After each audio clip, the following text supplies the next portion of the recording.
Arrivé à l'auberge, Morgan montra aussitôt les quelques pièces d'or qu'il avait réussi à glaner à son père. Ce dernier lui ébouriffa les cheveux. « C'est bien, tu vois que tu peux être aussi utile parfois. Va donc ranger tout ça dans le coffre et viens nous aider à nettoyer les tables extérieures. » Morgan s'exécuta prestement. Il était content que son père soit un minimum fier de lui. Une petite heure plus tard, il vit s'avancer 3 des voyageurs à qui il avait fait la visite. Lamia, Darwin et Sian. Il allait accueillir ses clients quand son père aboya. « Morgan, reviens là! T'as oublié de laver cette table !» Pendant que Lamia et Darwin partaient pour négocier la chambre la moins chère possible avec son père, Sian décida d'aider le petit Morgan à faire ses corvées. « 10 pièces d'or la chambre! Mais c'est le double par rapport à d'habitude !» s'offusqua Darwin. « Vous n'auriez pas des problèmes de rats dont on pourrait s'occuper pour baisser le prix de la chambre ?» proposa Lamia. Ouais, bon, d'accord. On est un peu en retard là à cause de Morgan. Si vous acceptez d'aller chercher le baril de bière qui nous manque à la brasserie, je vous ferai moitié prix sur la chambre. » Lamia et Darwin étaient donc déjà partis faire les courses du tavernier, laissant Sian seul avec Morgan. Sian demanda alors à Morgan d'un air badin. « Ton père ne serait pas un loup-garou ?»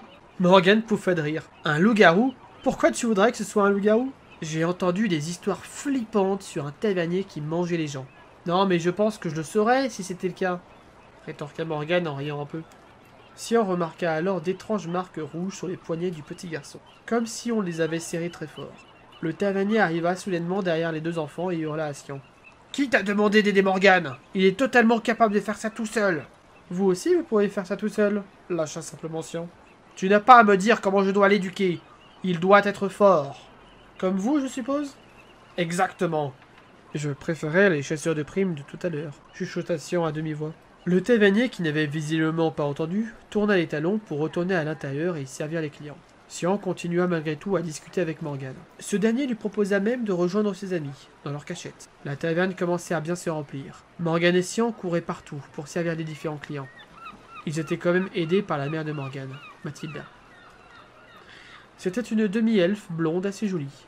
Il n'était d'ailleurs pas rare que certains clients soient un peu trop avenants avec elle. Dans ce genre de situation, Ismaël, le père de Morgan, corrigeait les malotrus et les mettait dehors s'ils insistaient trop. Les enfants étaient moins embêtés par les clients. Ils passaient de table en table en déposant les plats, en étant suffisamment discrets. C'est dans ce contexte que les 2 hommes du Nord rentraient dans la taverne. Alvin repéra presque aussitôt Sian et partit lui parler. « Que fais-tu à laver les tables ?»« Bah, j'aide notre ami. »« Mais t'es payé pour ça ou... » ?»« Non, je crois pas. » Morgan observa la scène de loin. Il pensait que les 2 gaillards intimidaient Sian. Il partit donc s'interposer entre Sian et eux, et leur lança un regard de défi. Sian sourit un peu naïvement. « Non mais, laisse-les, c'est des amis. » Alvin se retourna alors vers Morgan en voyant ses marques au poignet. « Qu'est-ce que t'as au bras ?» Morgan, un peu mal à l'aise, tenta de trouver une excuse. « Non, c'est rien, je suis juste un peu maladroit. » Alvin reprit très sérieusement. « Ça arrive souvent à ton père d'être maladroit ? » Non mais c'est rien, faut pas s'inquiéter. C'est juste que mon père voudrait que je devienne plus fort. Il ne voudrait pas que je perde un œil comme lui. » Morgan observa alors les 2 hommes discuter un peu fort sur son sort, et sur le fait qu'il pourrait voyager avec eux pour devenir plus costaud. Bien que l'idée de sortir de Transvaal ne lui déplaisait pas, il avait des amis ici, et surtout il ne connaissait pas ces étrangers. Lorsqu'ils se rendirent compte que Morgan les entendait très bien, ils se reprirent confus et firent comme si de rien ne s'était passé. Alvin essaya de noyer le poisson. « Non mais si tu veux, on peut dire à ton père... que faut pas forcément s'acharner sur les gens. Il a commis des erreurs, mais il ne faut pas non plus être si cruel. Je pense que son éducation est un peu trop brutale. Si tu veux, je peux aller discuter calmement avec lui autour d'une cervoise. Vous savez, vous pouvez toujours essayer, mais bon... Qu'est-ce que tu préfères? Partir avec nous et vivre 2-3 aventures, risquer de te paumer, ou de te faire frapper ici jusqu'à la fin de tes jours? Trancha Tron qui commençait à en avoir marre de tourner en rond. Je sais pas trop, mais ici j'ai mes amis. Les hommes du Nord se dirigèrent alors vers le tavernier. Pendant qu'Ismaël discutait avec eux, une petite rixe entre 2 poivreaux commença. Il quitta immédiatement son comptoir pour les prendre par la peau du cou et les mettre à la porte. Morgan et Sian profitèrent qu'Ismaël soit occupé pour prendre la poudre d'escampette et aller au nord de la ville rejoindre les amis de Morgan. La nuit commençait à poindre. Morgan guidait Sian jusqu'à une maison abandonnée. La cahute était totalement délabrée. Cependant, Elle était quand même décorée de rubans, de fleurs colorées, et des petits meubles avaient été remis en état. Bienvenue dans notre base secrète. Le seul adulte qui peut venir ici, c'est Ingeor, notre professeur. Vous faites de la divination? Non, pas vraiment. Mais il nous apprend à utiliser la magie sous d'autres formes. C'est quoi comme magie? C'est des runes en fait. On trace des dessins sur les murs, on marmonne une incantation, on donne un sacrifice et des fois, pouf, ça marche. Morgan tire alors une armoire vide qui cachait un étroit passage. Ils y retrouvèrent Lina, Liam et Sarah. Morgan rejoint ses amis et rigola beaucoup avec Sarah. Cette dernière jouait avec une petite flamme qu'elle avait réussi à invoquer dans la paume de sa main.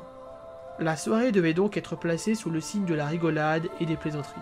Mais alors que Sarah fut la cible d'une mauvaise blague générale, ses yeux se noircirent et ses mains s'embrasèrent. Morgan tira Sian de la maison tandis que Liam s'occupait de Lina. Ils avaient eu un très bon réflexe, car quelques secondes plus tard, et la maison avait totalement pris feu. Elle s'effondra avec fracas.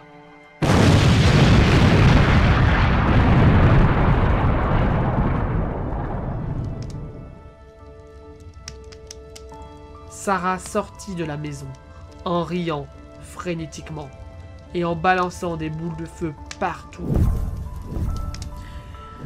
Sian souleva alors un morceau de tôle, grâce à sa télékinésie, pour le mettre entre eux et la pyromancienne. Une gerbe de flammes vint s'écraser contre le bouclier de fortune, qui commençait à se faire grignoter par les flammes. Il n'avait fallu pas longtemps pour que le morceau de métal commence à fondre. Sian le balança vers Sarah et hurla aux autres de courir avec lui. Les enfants couraient alors dans le sens opposé pour tenter de la fuir. Ils n'avaient jamais vu leur ami dans cet état. Les gamins finirent par rejoindre l'elfe pâle et les hommes du Nord à la place centrale. De là, ils pouvaient tous voir que 2 incendies avaient frappé la ville en même temps. D'un côté, Sarah, qui balançait des boules de feu. De l'autre, la brasserie, qui brûlait et dont le feu se propageait assez vite. La situation avait dégénéré en très peu de temps. Alvin reçut une boule de feu dans le dos, qu'il réussit à éteindre rapidement en se roulant par terre. Sian a aussi été blessé au bras, mais il l'avait vite plongé dans un seau d'eau qui traînait là. Luke Haas a également reçu un projectile enflammé et s'est roulé dans l'herbe mouillée près des jardins de la place. Soudain, une femme hurla depuis les jardins. « Garde! Attrapez ces étrangers !» Il s'agissait de Katerina, la capitaine des gardes de Transvaal. Une jeune femme atteinte de vampirisme qui a été sauvée par son mari, le duc Léophomade. Elle avait une allure noble, un monocle cachant une partie de son œil droit, mort, et une longue balafre se répandait de sa tempe droite à ses lèvres. Tous les gardes se massaient autour des aventuriers, qui se retrouvèrent pris en tenaille, alors qu'une autre partie des gardes essayait d'occuper Sarah, qui partit un peu plus loin. Morgan, Liam et Lina se firent tirer de force par les gardes, et l'un d'eux leur cria « Rentrez chez vous les enfants! Retournez voir vos parents! Courez! Courez vous mettre à l'abri !» Évidemment, il ne pouvait se douter que 2 d'entre eux étaient orphelins. Les 3 enfants quittèrent à contre-cœur Sian pour courir vers la taverne du père de Morgan. Mais à leur arrivée, l'endroit était vide. Tout le monde était déjà parti pour aider à maîtriser les différents incendies qui se déclaraient de plus en plus. C'était comme si les enfers se déployaient sous la ville. Lina était en panique. Elle hurlait dans les bras de Liam, qui essayait de la rassurer du mieux qu'il pouvait, tandis que Morgan les faisait avancer à travers les rues pour fuir. Il vit tout à coup une caravane de bardes qui s'apprêtait à quitter la ville au plus vite. Morgan amena ses amis près de ces gens. Ils acceptèrent de faire monter les enfants dans une charrette et la caravane sortit en trombe de la ville. En partant, Morgan leva la tête en regardant les veloutes de fumée s'envoler. Il crut distinguer des êtres ailés fuir la cité. Il ne pouvait se douter que ces êtres ailés étaient les hommes du Nord qu'il avait croisés un peu plus tôt. Il ne pouvait pas non plus savoir qu'ils transportaient Sian avec eux.